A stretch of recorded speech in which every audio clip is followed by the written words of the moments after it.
Hi, everybody. Thank you for spending the next 10 minutes with me as I take this opportunity to explore my ePortfolio with you. So let's begin by taking a look at my homepage. I decided to call my blog Aspire to Inspire, which I hope sums up well my intentions as an early childhood educator, a classroom teacher, someone who's lucky enough to work with a lot of families directly, and also as a leader.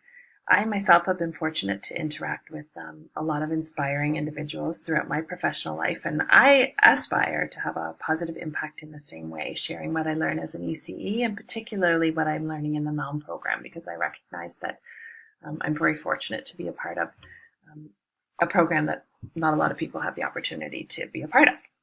So I think of it as my responsibility to sort of take what I'm learning and do good with it and also just share.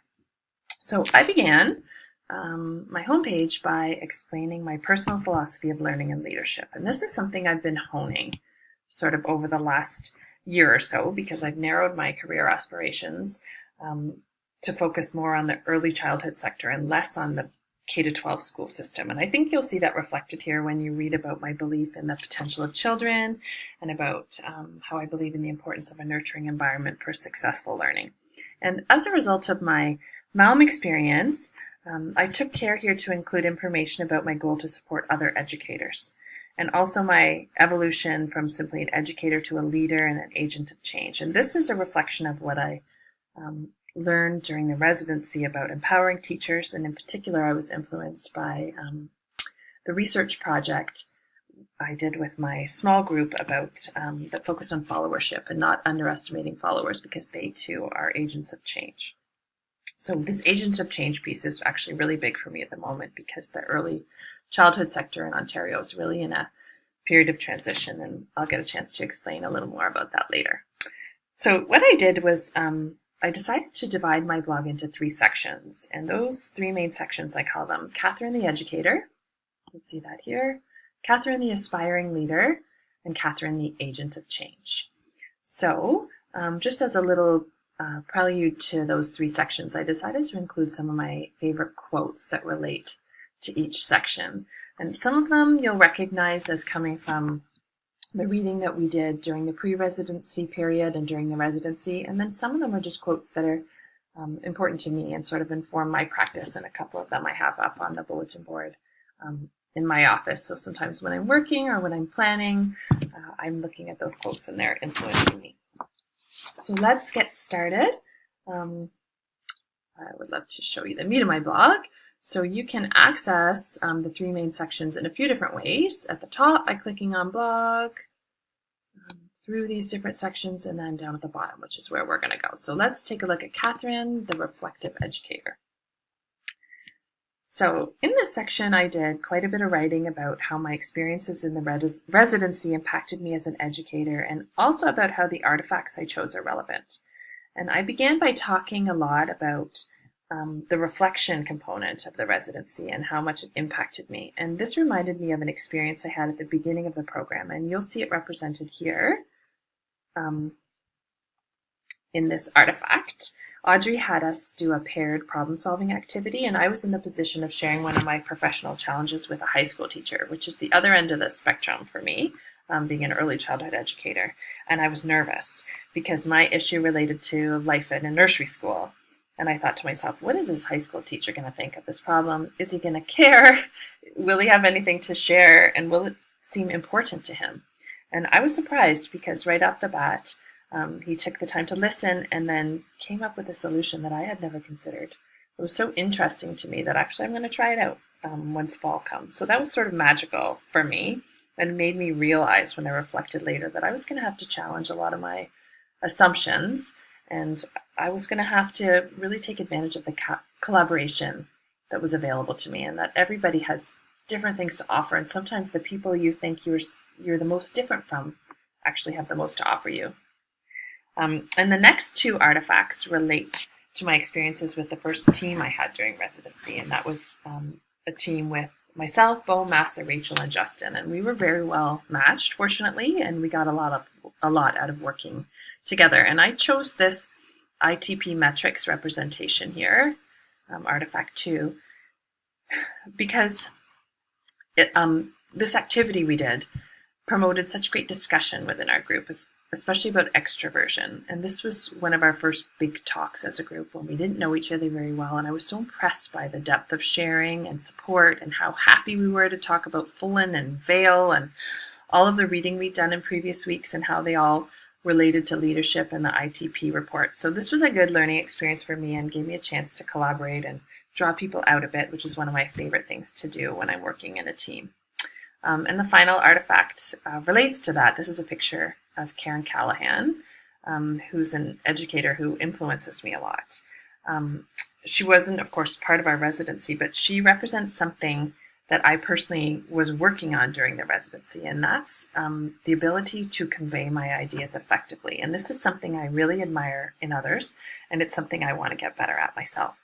So I want to be able to be articulate and interesting when I have a chance to talk about what's important to me as an educator. And I feel a big responsibility in this area because I don't think that ECEs like me necessarily do a good job talking about what we do and why we do it. And I think this has been really detrimental to us as a profession. I think it's part of the reason we earn less money than we should and why we struggle to find strong leaders in our sector.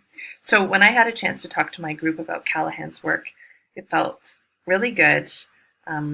It feels satisfying to get your ideas across and know that you're impacting people's perceptions, and that meant a lot to me. So let's take a look at the next section of my blog, which is Catherine, the Aspiring Leader.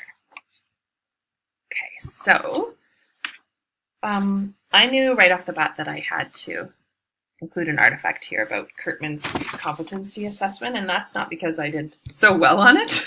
Actually, it's because I had so many gaps in my list, literally things that I have never had a chance to experience yet. I had one of those moments, in fact, looking around at all my peers taking this test and seeing Charlie with his millions of check marks of all the things that he had experienced and accomplished. And I thought, oh my gosh, what am I doing here? I'm in the wrong program. I'm not a leader. But then I took a deep breath and I realized that I can still get a lot out of the competency list. Here's my artifact that I'm talking about. And this list could be a framework moving forward. And these competencies represent situations that I can put myself into, things I can try, lots of learning to come. So I wrote in my reflection here about the lateral capacity piece. And that's something that's going to be really important for me because I'm working in a new context. I'm in an early childhood education setting versus an elementary school in a new city, Ottawa versus Toronto, in a sector that really needs strong partnerships to move it forward. So my success as a leader and the success of the organizations I'm working within are going to depend very heavily on my ability to develop lateral capacity.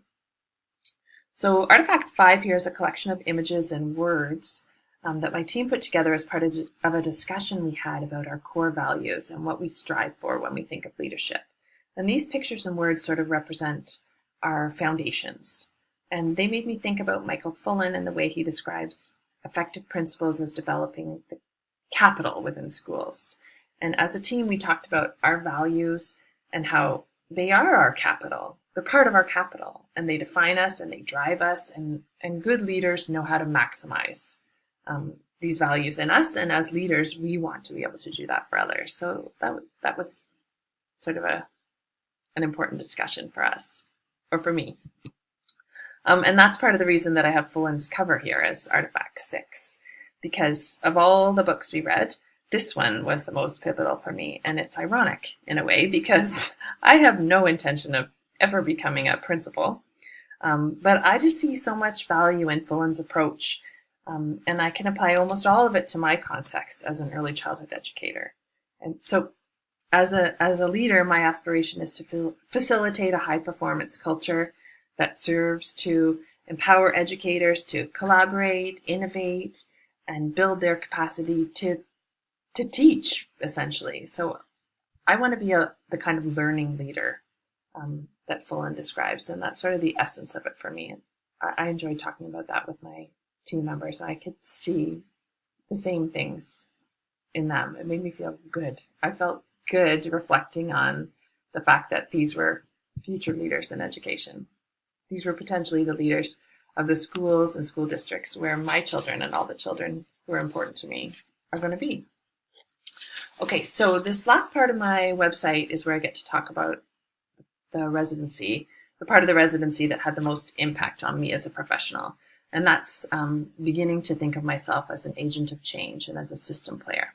So Artifact 7 here is a screen cap from the change game simulation activity. I worked with Kirby and Brian on this one, and I'm not afraid to say that we made a lot of errors the first time around.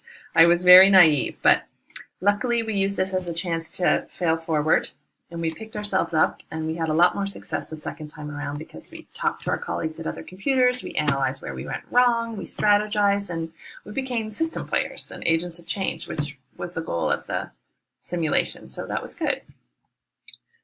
Artifact 8 here is a picture of a video that Audrey introduced us to by Dr. Martin Brokenleg called First Nations Principles of Early Learning. And Dr. Brokenleg talked about the ability of Indigenous parents to raise strong children, and he talked about the power of learning and the values of Indigenous cultures as they relate to learning. And I was so personally touched by this video because as an ECE, my primary goal is to help children achieve resilience. That's what they need to be successful in school, in life. And even though Dr. Brokenleg was talking about a culture I'm not a part of, I felt like he was speaking my language, and I saw so much of myself or what I aspire to be in the video. So I've actually shown the video to a few people since I got home, but since I've come back to Ottawa to show them like this is what I want to be as a change agent in education, and here's why I went away for 2 weeks.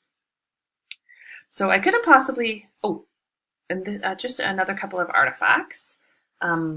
I couldn't possibly put together my ePortfolio without including at least 2 artifacts related to our morning community building activities because they were such a big part of my learning during the residency. And the 2 I chose related to my journey into knowing more about my potential as a system player.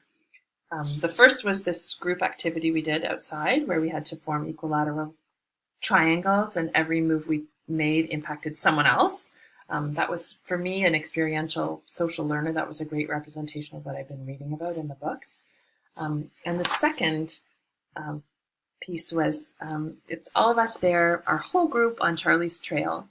And I feel like we had such a good experience in that forest, walking and talking and being a little part of the rainforest ecosystem. And afterward, when I reflected on that experience, I really felt happy that the group I was with were tomorrow's leaders and change agents and system players.